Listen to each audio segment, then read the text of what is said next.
Good day to you, Guyana, and welcome to Facing the Nation. Thank you very much for joining us again this week. I am Malika Ramsey. Of course, in the past few weeks, what I've been doing, as you can recall, probably recall that is profiling some of our government ministers just so that you could get to know them. Most of you know them as politicians on a political level. Now you're going to learn about them on a higher political level because they are now government ministers. I chose to do it a little bit different this week. So instead of having only government ministers, I've decided to open that up because government officials are not only ministers of government. We have advisors, we have permanent secretaries and various levels. This week, the only government minister I will be profiling is Mr. Winston Felix. As you know, he is the Minister of Citizenship, and that would be a good thing because some of you are still asking what really is the Ministry of Citizenship.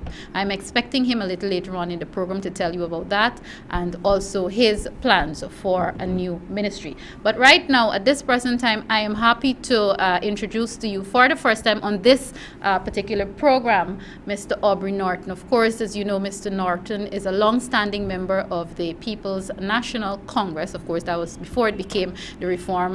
He was earlier telling someone that he was there, I think, since 1973, but he will also clear that up.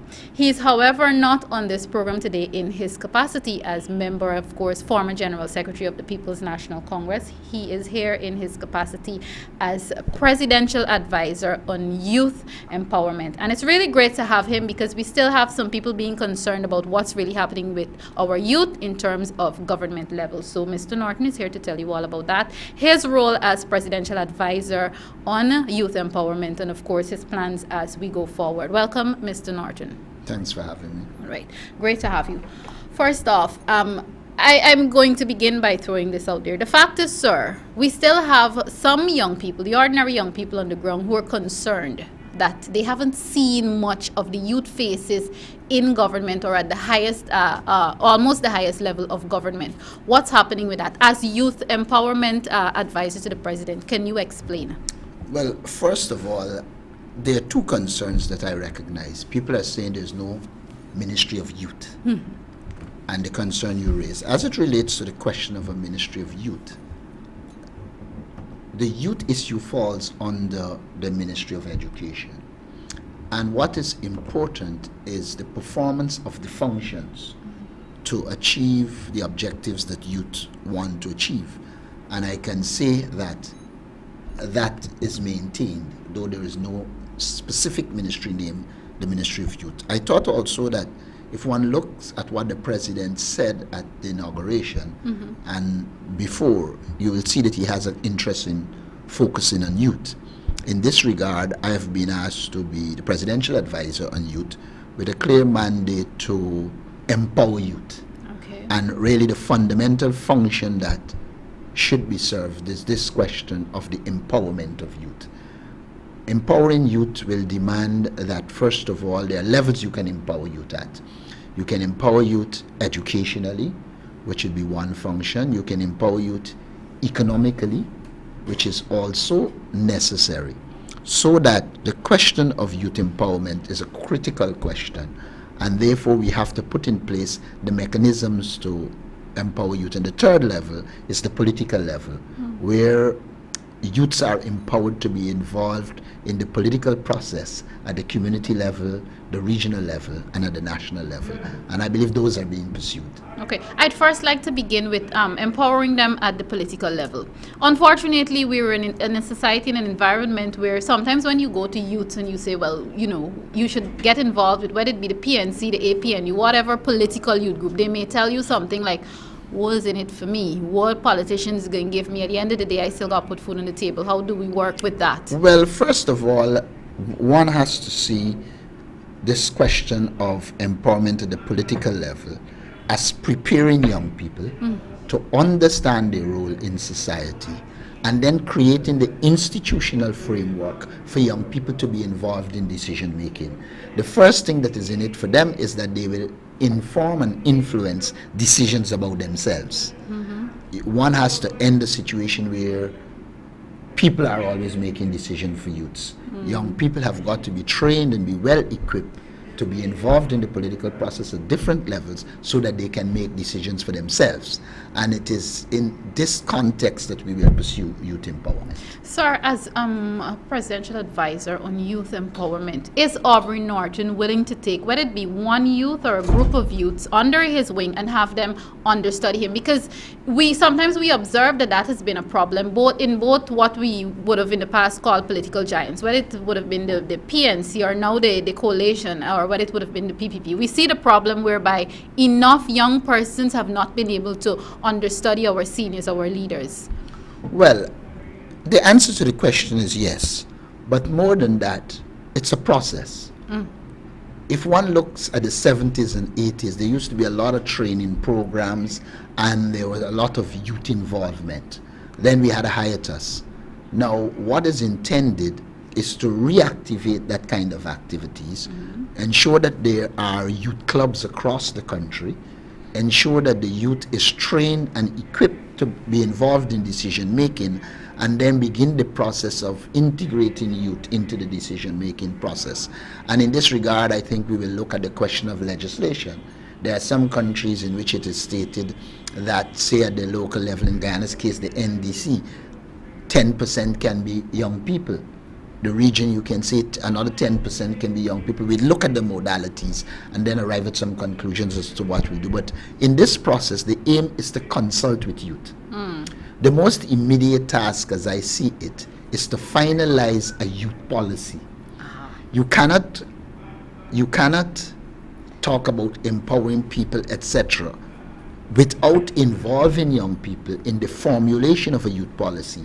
And once that policy is formulated, you then sit with them and develop an action plan to achieve the youth policy. And those two activities are, in my opinion, the most important tasks at this stage. My intention is not to dwell too much on what would have happened in the past concerning the PPP, but I'm happy that you talked about youth policy. There's been complaint for years now that Guyana has would have not had a national youth policy, regardless of how much you complained. Again, we never saw one before the previous administration left office. Is it that difficult to come up with a national youth policy? No, it is not difficult. In fact, I have started to consult with people who are working on a youth policy. It is not difficult. There are formats in the world. One has to look at the general formats and then look at the Guyana situation, identify the specificities and merge the two into one proper youth policy. I have been consulting with people who have been working in the area, and I envisage in a very short period there will be a youth policy and the concomitant action plan. All right, great. Youth policy aside, what does Aubrey Norton see as the most important, whether it be project, activity, or need for our young people at this time? This is youth policy aside. Well, there are some urgent things that we need to do. First of all, I think we need to develop an evidence-based approach to youth, where you do research, etc., and understand the youth from the youth itself and based on the research. Once we get the evidence from that, it will feed into the process. Then I think we need to professionalize youth work. What we have is a situation in which young people, you get a youth officer, you get young people involved in organization, but there is not the professionalization of youth work. And let me tell you what I mean by that. We should be encouraging the University of Guyana to develop professional courses dealing with youth. We should encourage young institutions to employ people who are professionally trained to deal with youth. There are certain socio-psychological skills and sociological skills you need to deal with young people, and the professionalization of it will help you to bring those skills to bear. Then there is the issue of a lot of our young people needed to be exposed and to have a clear idea as to what kind of youth we're pursuing. One of the things we have to work on, we're compelled to work on, is a kind of a profile of the ideal Guyanese youth.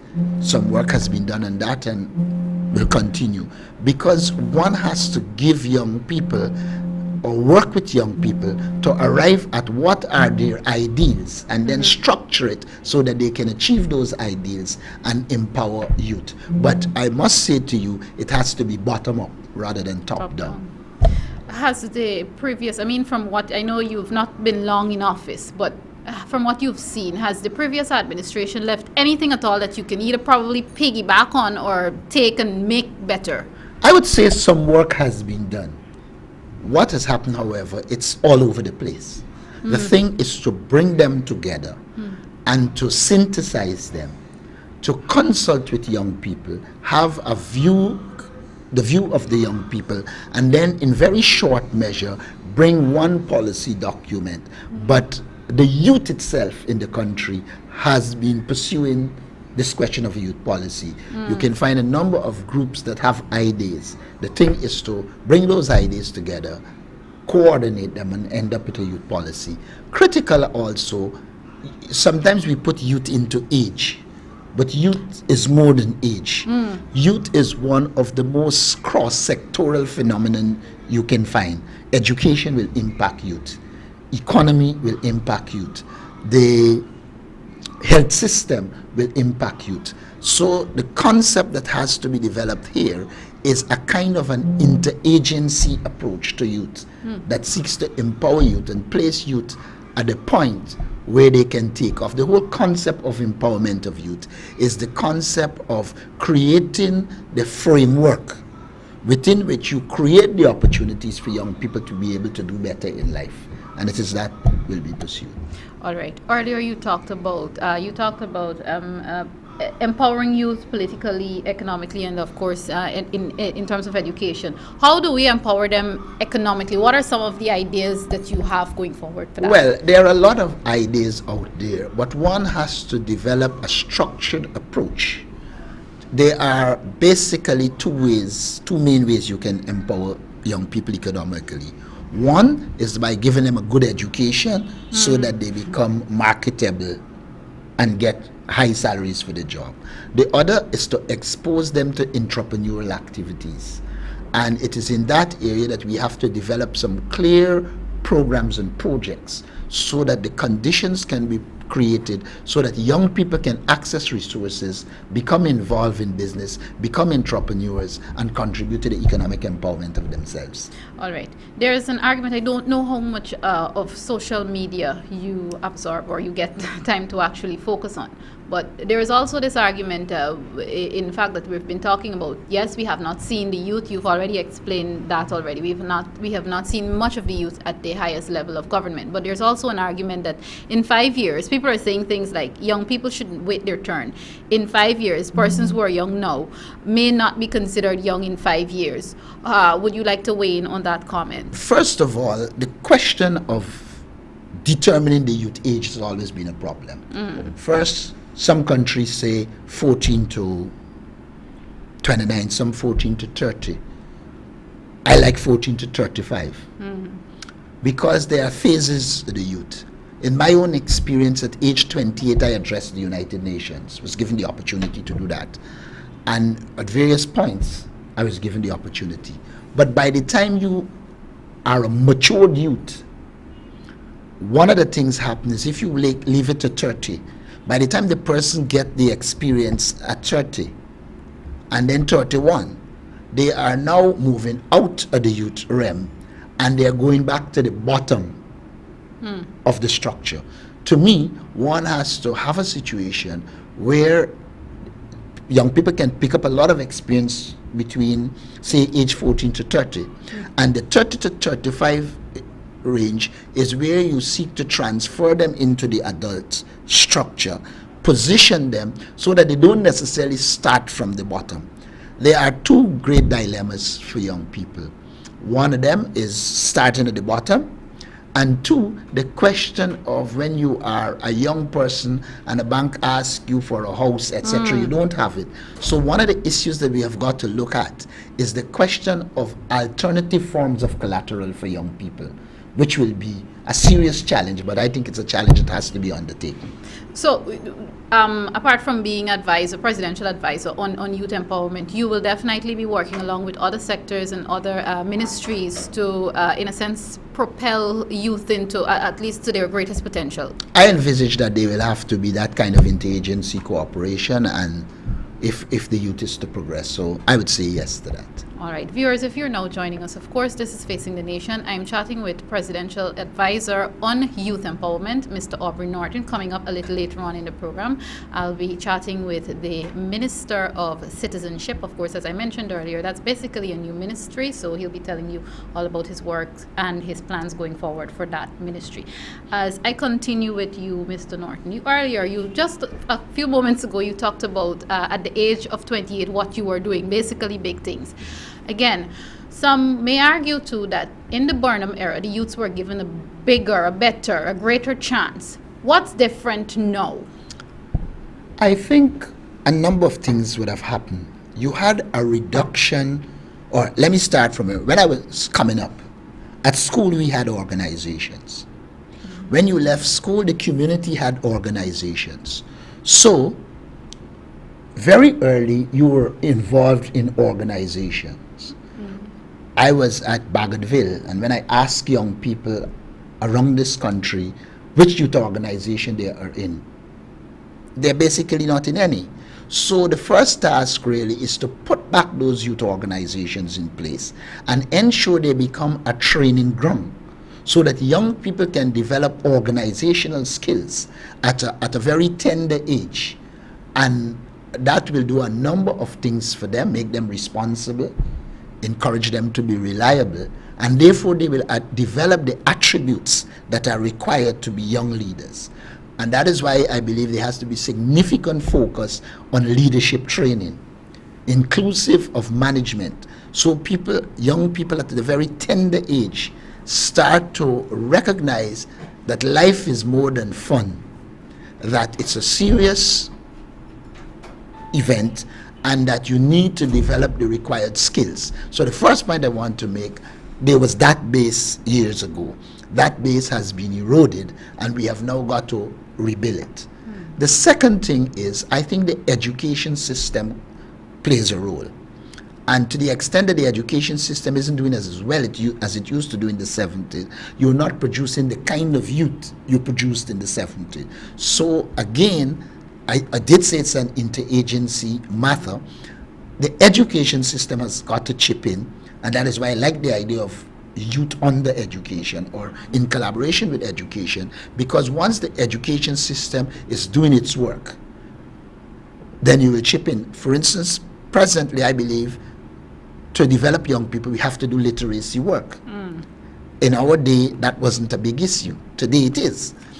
You have got to develop a literate population, and once you develop that literate population, then the basis will be created to empower young people and for young people to move on. So I would say the significant difference between then and now is, one, the lack of involvement of youth in the way we used to be in the 70s, and secondly, I would say the fact that the education system would have failed the youth.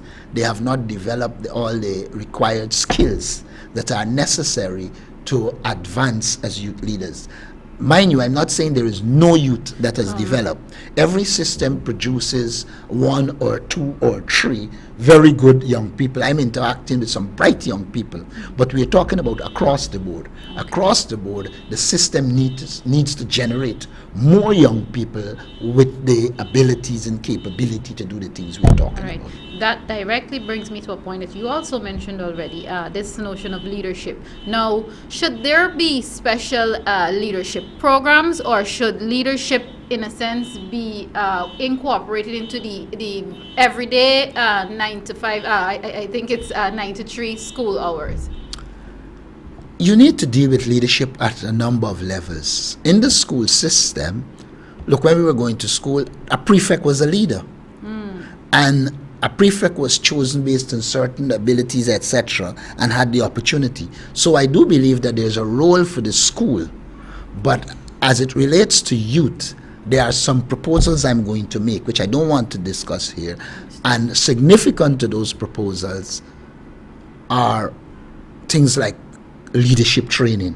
While some people believe they are natural leaders, I believe that yes, you might have the traits, but training helps you and make you into a better leader. So to me, there should be significant focus on leadership training.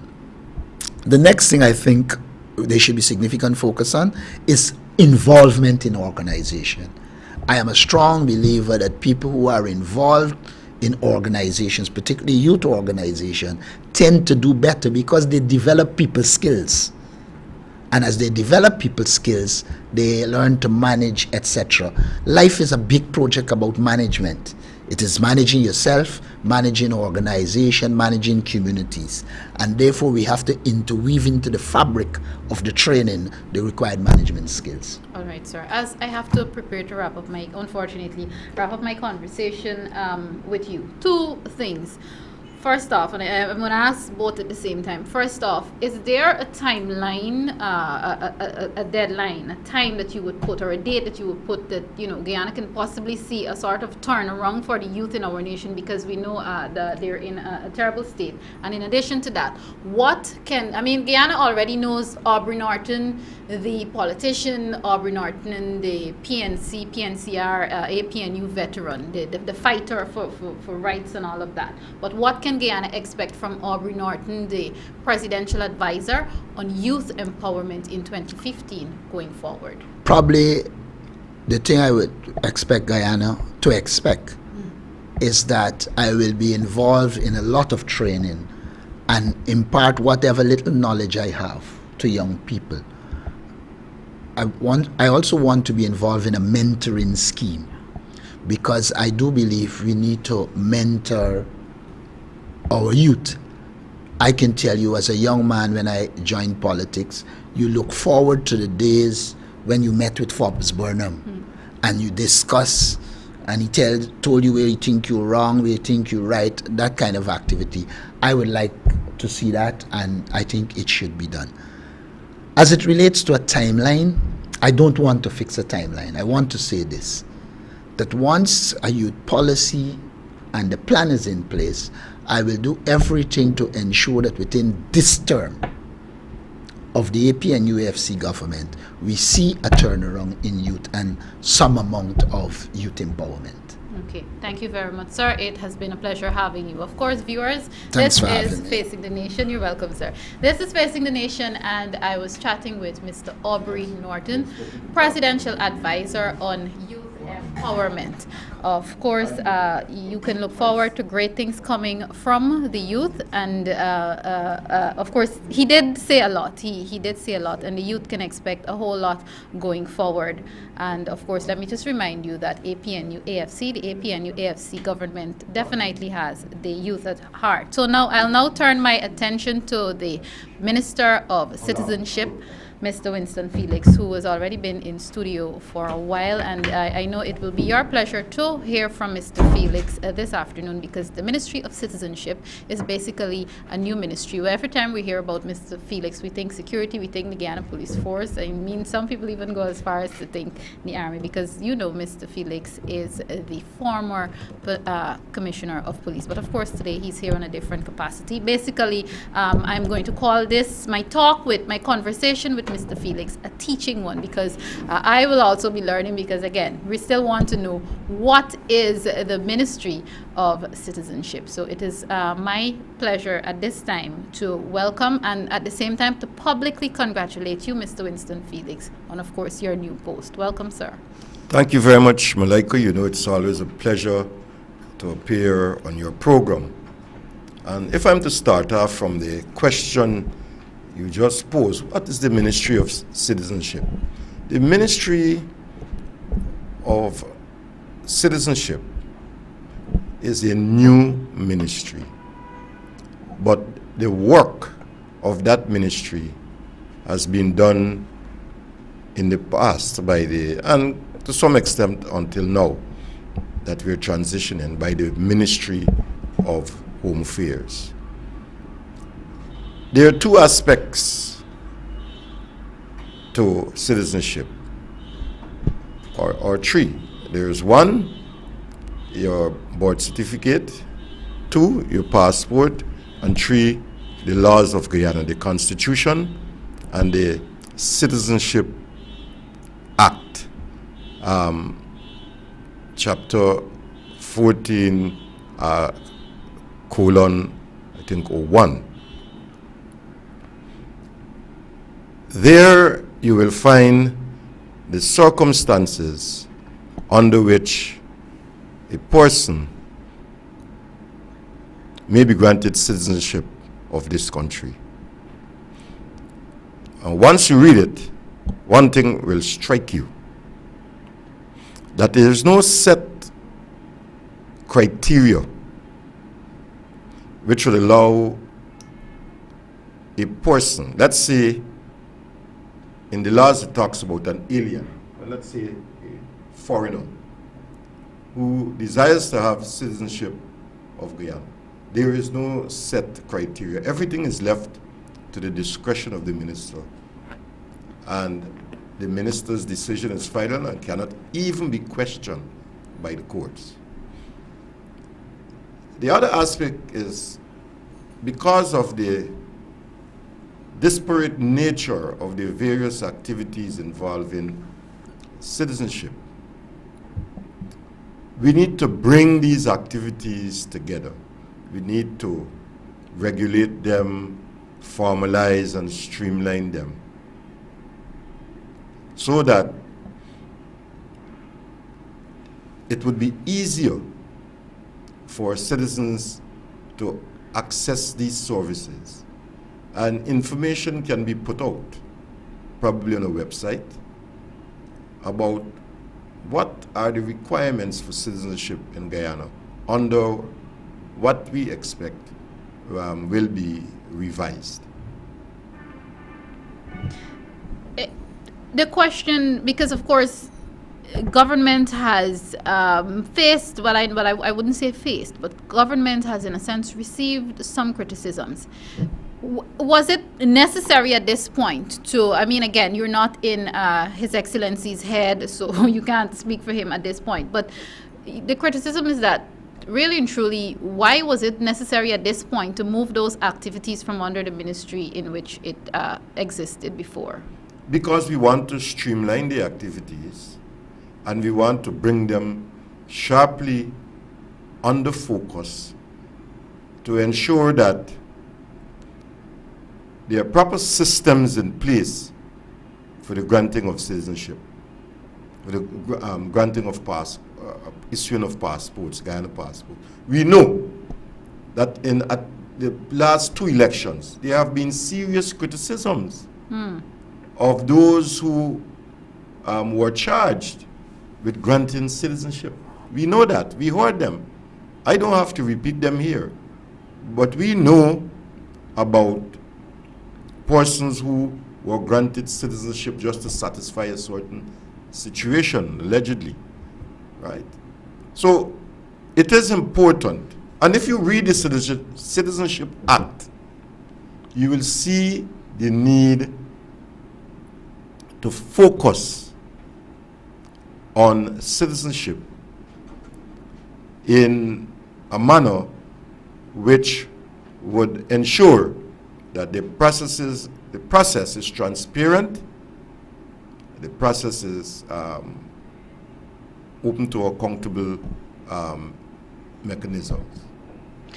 How involved would you be in matters whereby persons enter Guyana illegally? Not only that, persons who come and, in a sense, overstay their time. How much involved would your ministry be in that?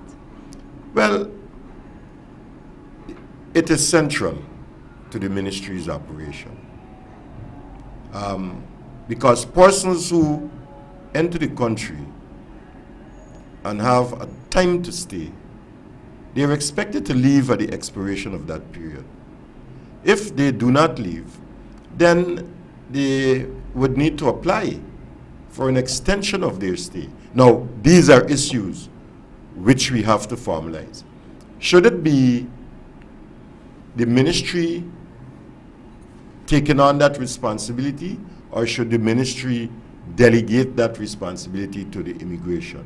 These are issues which we need to consider and bring into proper legislation or procedure to guide the citizen and the visitor as to, well, what am I expected to do if my stay is exhausted, and where do I go? We now have to determine which is the right government area of operation to address that issue. Should it be the ministry of itself? Because the ministry ought to be responsible for policy. Therefore, we ought to seek to identify the correct place where things like extension of stay ought to be granted. In the past, when our citizens would have gone overseas and they would have been mistreated or allegedly mistreated by immigration officers from other countries, we saw comments would have been coming from the Ministry of Foreign Affairs then. Will those matters fall under your ministry? Well, obviously, in my thinking at this point in time, everything which affects a citizen's life ought to be a concern of the Ministry of Citizenship. That is why the ministry has been created. Everything we envisage addressing the issues of citizens from birth to death. Right. What is Winston Felix's main project, or what would you like to do immediately as the Minister of Citizenship? Well, my first order of business as I am currently engaged is to set up the ministry. First order. Secondly, as we employ staff, we will seek to review laws and procedure in relation to citizenship, examine best practices outside of Guyana in order to inform us of what is available out there that has served well and which we can consider incorporating in our review process. Okay, all right.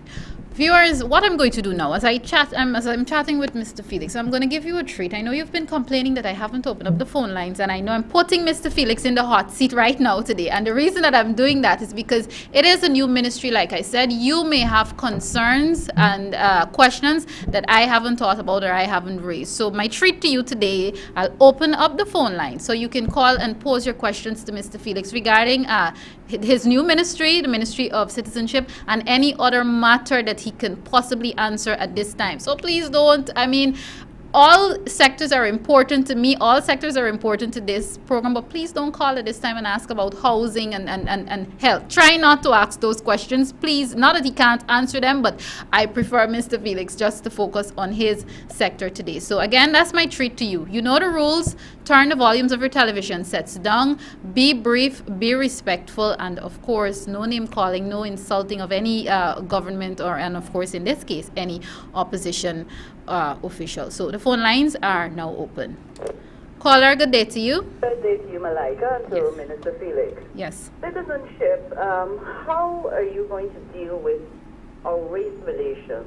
I know there is the Ethnic Relations Commission. I'm not sure it is going to come under your ministry, but we have to deal with this whole issue of race, especially now that we've come out of elections, and that I think know the severe racial wars that are going on social media. Yes.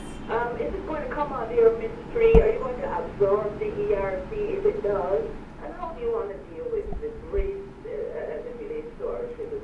Thank you. Thank you very much. Perfect question. Thank you very much. That is a very important question.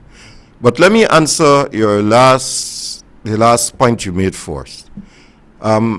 We have never considered absorbing race relations into the Ministry of Citizenship. I know for sure that once there is an Ethnic Relations Commission which has a constitutional support, then we should leave that to the Ethnic Relations Commission. But I will say this, in my conceptualization of the operations of the Ministry of Citizenship operating out of the Ministry of the Presidency, I want to say this to you, that the Ministry of Citizenship, when it gets going, would be like pot salt in how we describe our behavior or proactive role. We are in everything. We ought to be once it affects the citizen. So while we would not absorb it, I anticipate that there would be some involvement by us in assisting to improve race relations in this country. And I want to thank you for raising it, because in our subsequent deliberations, I will definitely throw it out for discussion so that we can come up with mechanisms as to how far we will go into these issues, so as to ensure that we're in a position to advise citizens and to ensure that we understand exactly how we are to treat the issue of race relations in this country. Caller, good day to you. Yes, good afternoon, sir.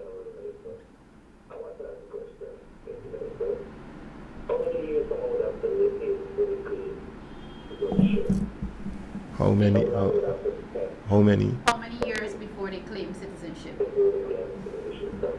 Thank you, caller. I thank you for that question, but what I do know, all you need to do is to apply for citizenship. That's all you need to do. Like I said, we haven't seen any set criteria. Well, all I do know is that if you're an alien, you can apply for citizenship. If you are a person who is the child of a Guyanese, or one of your parents is a Guyanese, and you're born out of Guyana, you're entitled to Guyanese citizenship. If both of your parents born in Guyana, but you were born out of Guyana, similarly, you're entitled to Guyanese citizenship, as well as by marriage. But the question of things like how long you should be in the country, I don't think that these areas have been fully spelled out in the law. If I can just piggyback on the caller, if those areas currently are not fully spelled out in the law, those are changes that we can also expect as we go along, and how soon, can we see these changes? Well, I would not want to go to the how soon as yet, but it is an area which I consider sufficiently urgent to address, and like I said, I would be going after some best practices outside of Guyana. Because you can't just, as I see the current situation, you can't just come or enter Guyana and become a citizen on application. We have had a lot of issues in the past. There was, in the recent past, several issues raised in the newspapers about the manner in which Guyanese citizenship has been addressed. And so I would like to benefit from the tried and tested systems and procedures which are out there, which other countries have been using to aid us in developing our own policy. Okay, all right. Caller, welcome to you. Good afternoon. I'm calling. If they have not encouraged for in the country, spend a couple years, and he needs a job, he's not getting a job, what is the procedure? And next point, how long, the same person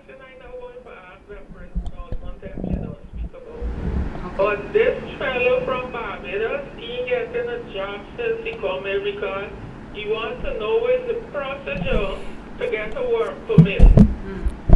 All right. Thank you, caller. Listen for your answer. Well, you know, we have this CARICOM agreement where you go in and you have a certificate which you can use to register as a CARICOM national, and as such make yourself available for employment. So if you come from a CARICOM country like Barbados, then you need to have gone to the relevant office in his country. In Guyana, it's the Ministry of Foreign Affairs. So we Guyanese who are leaving to go out, there is a certificate which you can apply for, and you can have in your possession when you go out to show that you are a national of the Caribbean, and in applying for your work permit, that would be considered a base document which would aid legalizing you in the country and also to get a job.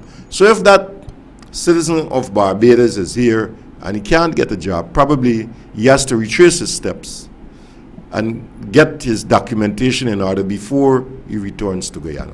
Okay. Caller, welcome to you.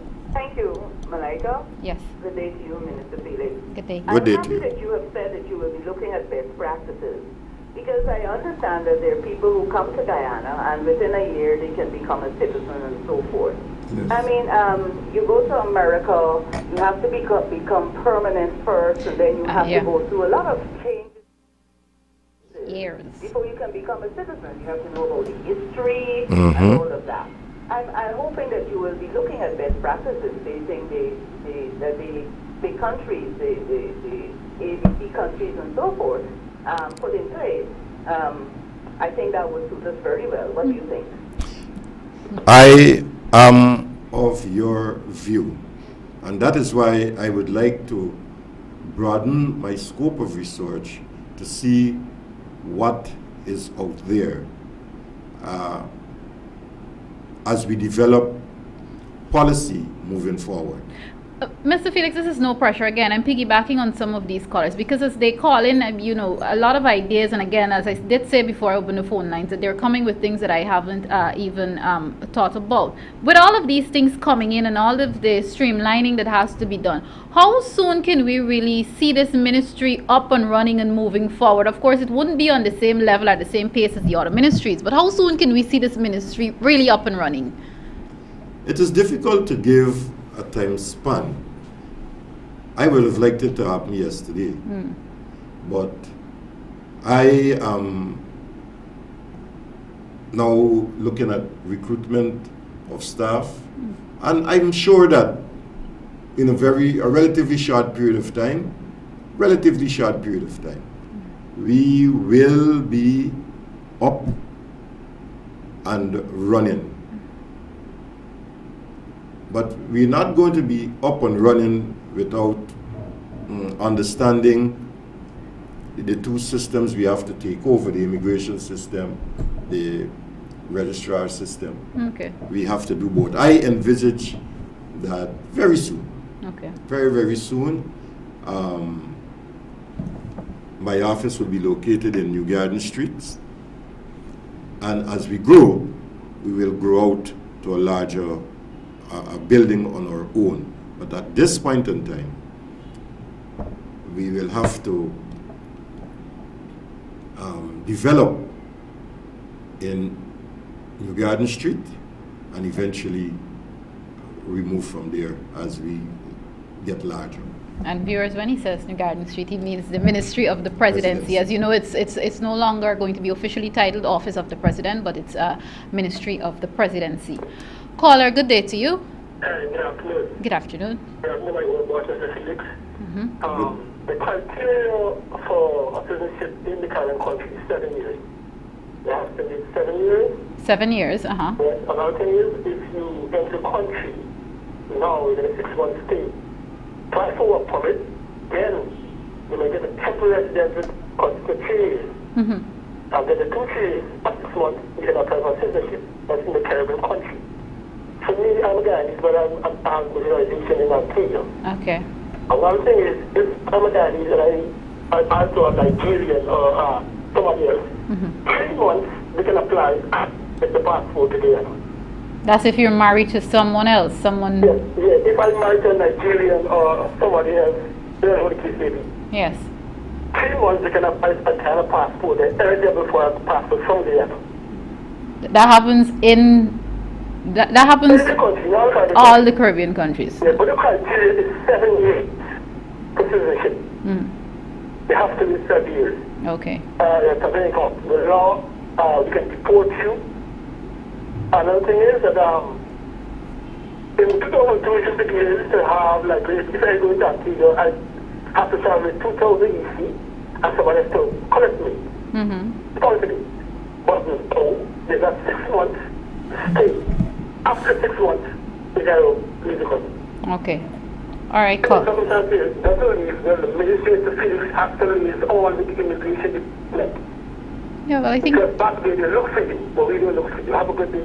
Thank you very much, caller. It was more basically information given. Yeah, and I rather thank than a him. I question. thank him for making public his knowledge of what existed or what exists elsewhere. And I'm sure that in my search for information, I would come across all those bits and pieces of systems and procedures which he was alluding to. Okay. Caller, welcome. Good afternoon, Malika. Good afternoon. Good afternoon to the Honorable Minister. Good afternoon to Just you. want to find out what's going to happen to the study that is taking over this country. Thank you very much, caller. Okay. I know some people won't agree that they're taking over the country, but the Honorable Minister is here. So No, I would not agree that the Chinese are taking over the country. There are lots of them here. What I want to assure you is that this government will not allow a loose situation to continue, and so that those questions can get legitimacy. Okay? We will not allow an age-old system which is unsuited to the current situation in this country to persist without putting our stamp on it to ensure that citizenship of Guyana is not gained by a giveaway, but is gained through set procedures and rules which are laid down to be followed. all right. Welcome, caller. Caller, are you there? Evening. Good afternoon. I'm just calling to find out if country for like over 5 years and I want to overstay my time, like more. I want to be with travel document. I want to apply for a passport. Is it possible? Mr. Felix. But I'm not. I'm trying to understand the first part of the question. The second part of the question is whether she can apply for a passport. Yes. But the first part, what was the first part of your question? I'm from a Caribbean country, Yes, but I'm in Guyana for like over 5 years. right. Okay. I came with a travel document. From that country, from the country that you came from? Yeah. Okay. Over 5 years. And you want to know if now you can apply for a Guyanese passport. Is that it? Yeah, that's it. All right. Mr. Well, you Felix. have to be a citizen of Guyana first before you can acquire a passport. So if you're not a citizen of Guyana, you will not be issued with a Guyana passport. So what can I do? No, well, you will have to get the travel document. You'll have to return to your country and either apply for your passport or your travel document. Okay, thanks. Thank you very much, caller. Good day to you. Oh, good day. Yeah. I would just like to find out from the Minister concerned birth certificate. Yes. Do we have to wait like 6 weeks to get a birth certificate, or would it be the same way when you want a birth certificate very fast, you have to pay the $6,000 back door to get it? Thank you very much, caller. Thank you. Now, I am not aware of this 6 weeks arrangement. What I do know, in a relatively short period of time, a week or two, you can get a Guyana board certificate at a fairly reasonable cost. But this 6 weeks arrangement, I'm unfamiliar with it and cannot advise on the 6 weeks arrangement. But be assured that within a week or two of application, you can, from the GRO, receive a Guyana board certificate at a very low cost. Can you comment on her $6,000 backdoor comment? Because that's one of the things she said before she came off. Well, the backdoor arrangement, I can tell you, had reduced significantly. And with the Ministry of Citizenship coming into being, we hope that by decentralizing these services, the long lines and the waiting period would be significantly reduced, and so impact in a way which would negative the backdoor situation you were describing. Right. Welcome, caller. Hi, good afternoon, Malika. Good afternoon, sir. Mr. Felix, congratulations to you, sir. Thank you very much, sir. Malika, you won't grow up, you all get in parliament. Talk my youth on the age and all, I'm telling you, make it. But caller, some of us who are in it, really in it, understand that not everyone can go into parliament, so that's okay. Nah, you want to go and grow up. Mr. Felix, I'm a troubled man because I've been asking this question quite some time. Being visually impaired too. My passport, when it was changed over to the Republic of Guyana. And I am a white man, I still want to know what really is my country. Since the inauguration of our new president, we have been hearing about the Cooperative Republic of Guyana. Yes. Since we became a republic, we were known to be the Cooperative Republic of Guyana and all to be used until somebody decided that they will put on official documents just the Republic of Guyana. What really is it? Are we still the official name of Guyana is the Cooperative Republic of Guyana or the Republic of Guyana? If so, would I then have to change my passport and have that cooperative that is left out inserted? Thank you, sir. Thank you very much, caller. Sorry, you'll have to follow what is in the Constitution. If the Constitution says that this is the Cooperative Republic of Guyana, then all our documents are to be so styled. Now, I'll have a look at that, and thank you for the question. And I think as a matter of policy, we are committed to our constitutional provisions. If the Constitution says we are the Cooperative Republic of Guyana, then the dropping of cooperatives from our official documents like our passport and so on would have to be rectified. All right. So in a case, I'm assuming again, just to piggyback on him, I'm assuming that if someone or several persons, if their passport says the Republic of Guyana or just Guyana, whatever the words have been left out, they would have to wait until those books expire, or?